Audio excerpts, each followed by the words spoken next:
We're going to be going to game 2 of SKMC versus IM MVP, with MC leading 1 game in this best-of-5 series. Alrighty, the next map is going to be Newkirk City, which I believe is the map that we've had both of our hour-long plus games on. Now, that normally takes place in TVZ. Sometimes you will see that in TVP, but it's a lot more rare just because there's so many spells that will destroy both sides, whether it's going to be EMP or Psy Storm. So normally you don't see super long games past an hour mark anyways. But between these two players, if it does get to the late game, it will be epic because the multitasking of both these players is top-notch. That it is. All right, folks, we are in the game, and let's pray for no more problems and disconnects. It would be nice to see a nice, smooth series from these two. They deserve it. They are, of course, some of the best in the world, and they should not be interrupted. Ladies and gentlemen, currently up 1 map in this best-of-5 series, starting here to the southwest position on Newkirk City. In the red trunks playing Protoss, SKMC!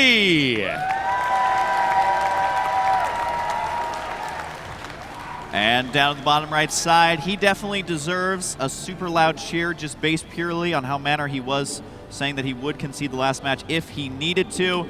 Currently down 0-1, but a 4-time GSL champion. Give it up for IM MVP.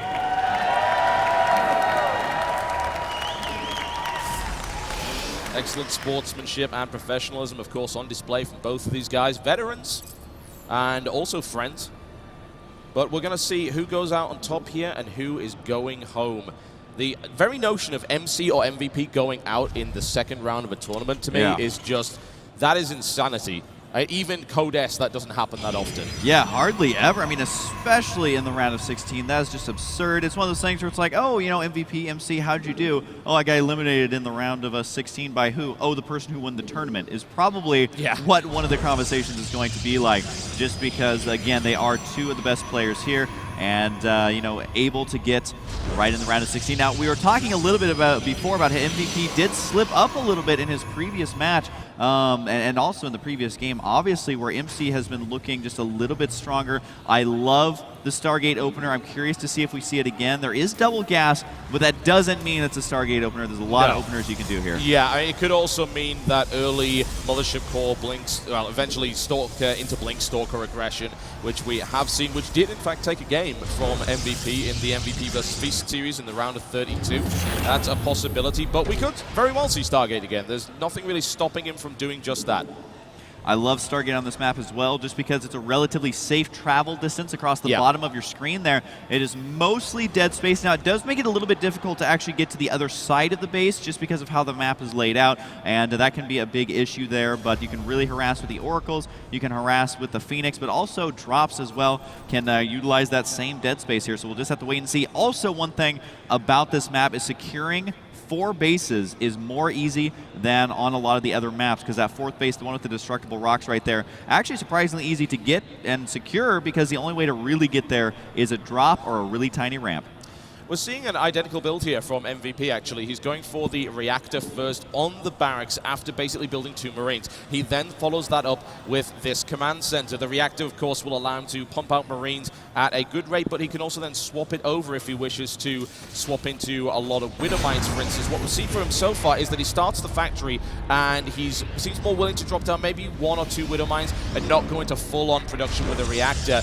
And there is the Stargate once again. MC going with the same opening, and as you accurately pointed out, it's a good map to do it on. Yeah, no, I love this opener versus Terran, especially, I mean, I don't know how much MVP has been practicing Heart of the Swarm. Of course, the game's only, you know, officially been released for a couple of days here, and if you have not practiced versus Oracles, one thing you'll realize very quickly, but unfortunately MVP might be a little bit too late, is that if you leave Oracles unchecked, if they get 2 or 3 of them, Marines are just not going to be enough, and you can just end up losing like we saw in that last game. So MVP is going to have to prepare correctly, and I'm wondering if maybe one of the options is kind of build a bunker, kind of like similar versus Zerg, maybe closer to the command center. I don't know. You just have to make sure you have enough anti-air for a Mothership Core and an Oracle or 2, which is actually a lot of Marines required there. And I was unfortunate, or it was unfortunate for MVP that he didn't get a Viking sooner in the last game.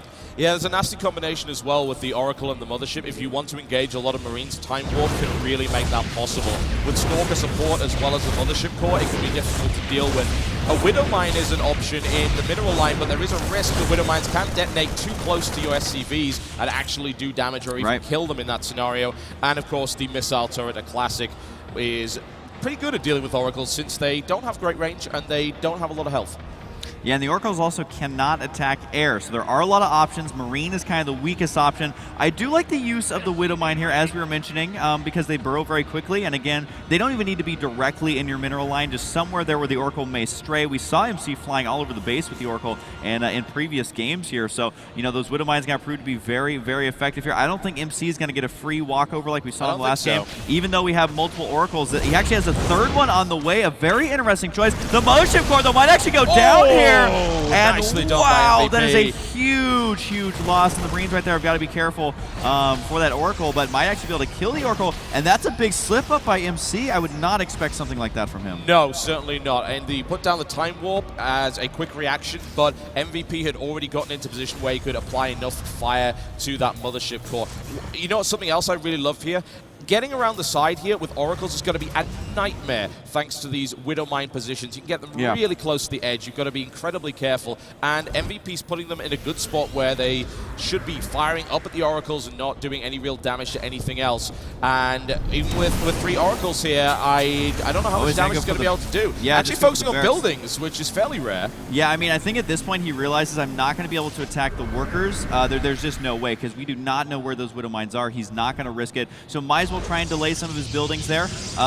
You know, worth a shot, and he's just going to probably fall back with these and begin regenerating energy unless he finds an opening where he can really activate that. For those of you who don't understand how the Oracle works, in order for it to attack, you have to activate the ability Pulsar Beam, which takes 25 energy and then drains energy when it's attacking and when it is activated. So it's kind of a unique mechanic, but they're still very good at killing Marines, killing SCVs. The thing that is driving me crazy, not really crazy, but it's kind of crazy awesome. He's building a 4th Oracle. A 5th Oracle right now, actually. He already has 4 on the field, and I don't know what his plan is here, but it's kind of cool. I'm kind of digging it. We'll have to see if it actually ends up working out.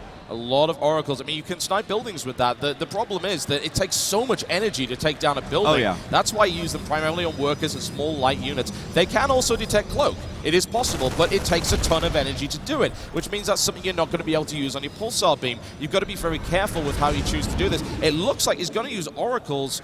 Either he's going to attack the front and then bring the Oracles around the side to do damage, or he's actually going to use them as part of the attacking force. I think which so. Which is a really odd decision, but considering the number of Marines on the field, it actually might work better than Void Rays. Yeah, I think MVP might have needed a 3rd or 4th bunker here, maybe a missile turret to make it happen. He's going to go for the SCVs in a pretty good spot. There's not enough force fields here. Actually, there's no force fields, so we can repair, but the SCV is getting taken down almost immediately. Can MVP actually hold this off? We haven't seen such heavy Oracle use ever. At least I haven't, but the Marines are starting to push back a little bit. They're pissed. Down goes the Oracles. That's a huge loss for MC. About double the cost efficiency there for MVP, and he says, you know what? Beat me once with that. Okay, whatever, and try it again. I'm going to destroy you. And the funny thing was, it was a variant. It was a completely different type of Oracle attack. Usually you see those attacks at the front. It's funny, you were mentioning the whole idea of the Void Ray bust at the front there. He used Oracles to do it this time, and the logic kind of makes sense when you think about it. If you can take down a ton of Marines very quickly with the Oracles, then you could bust through with the Stalkers, no problem at all. But he focused on the bunkers, and they didn't go down that fast. And as you said, there weren't force fields available to stop the repairs. Yeah, now I'm kind of curious. I mean, MC's definitely behind at this point, but he was able to kill 11 workers here, and he ended up losing those Oracles, which if you think about it, the Oracle is kind of a unit that is not really useful if a player has successfully defended against it, because you're going to start seeing more Marauders, you're going to see more Vikings, so they're not really that useful in a straight-on engagement, and they're not going to be good for the harassment, and their other abilities are so situational. Yeah, like definitely. Being able to detect, probably not going to need that. I mean, what are the chances of Cloak Banshees or Ghosts right now? Very low, so trying to use them in that engagement,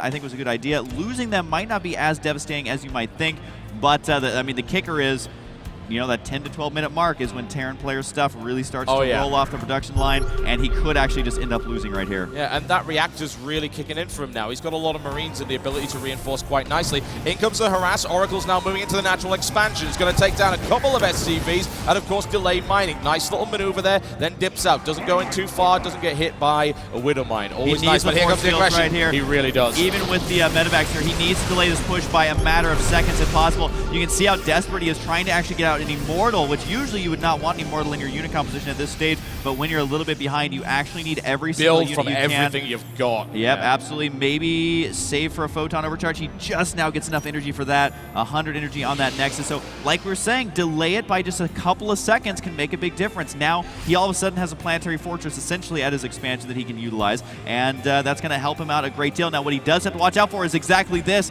The big old drops coming on. The Marauder's too fat to fit in there, but that's okay. But this could easily be a 3 or 4 prong drop if he wants it to be. Alternatively, you could just go for giant Doom Drop right into the main base, which can also work. We've seen it before. It's a little bit risky. It's kind of an all-or-nothing maneuver here.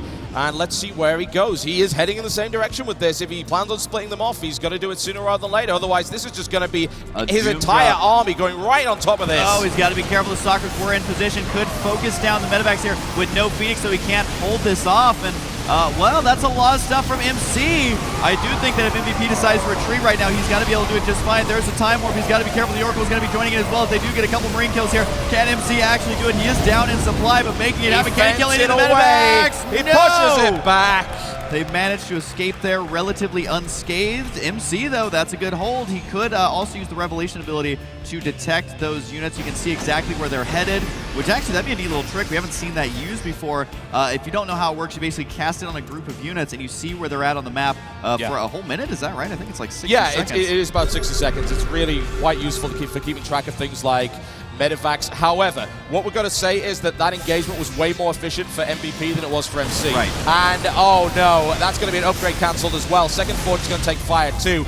And MVP got out with the majority of his units. He's going to go for another engagement here. This is less optimal for him. We've got the Immortal now smashing down as well with the Oracles coming in, but their flanking force comes in from the side. MVP bringing in the reinforcements, smashing down the Stalkers at the rear as well. The Immortal falls down as well. SKMC plummeting in supply. MVP bringing in more reinforcements, now being shoved back. Photon overcharges put into play. There is no range upgrade in the Colossus, and it falls. MVP wrecks his way through the natural barrier. That's going to be it. I mean, units lost, so favoring MC, or not MC, excuse me, MVP, absolutely crushing through there, perfect timing, able to deal with those Oracles. I got to say, I love the fact that MC is trying to make these new units work. I question just how good this build is in his practice games, or if he thought, well, I took him by surprise with it once. Is it something that he actually has no idea how to deal with? This time, MVP showing us that he does indeed, and he is going to back out himself a little bit. If you're wondering why he's backing out when he's this far ahead in supply, remember that he actually doesn't have that much supply on the front lines. There's only a couple of units over there, and we do have another group of units on the way, so surely once those get up there, he'll either set up a contain, he'll go for some sort of drop play right now, or really, it's kind of, the roles are reversed right now, where MVP can basically do whatever he wants, and MC is the one who just has to take ridiculous risks and hope that something sticks. Yeah, he's adding more gateways into the mix right now, and he's looking for the intercept here with the Stalkers, but there's so many units dropping from the sky here, it's very difficult to do. Sentry's moving into a very vulnerable position, placing down the force fields, which is nice. He's cutting the force in two here, but he is so far behind in terms of his army supply. No way, GG, ladies and gentlemen, tying up the series, one apiece. All right, MVP not messing around whatsoever. He played it very safe that game. Not as greedy as some players, I think, would have attempted there.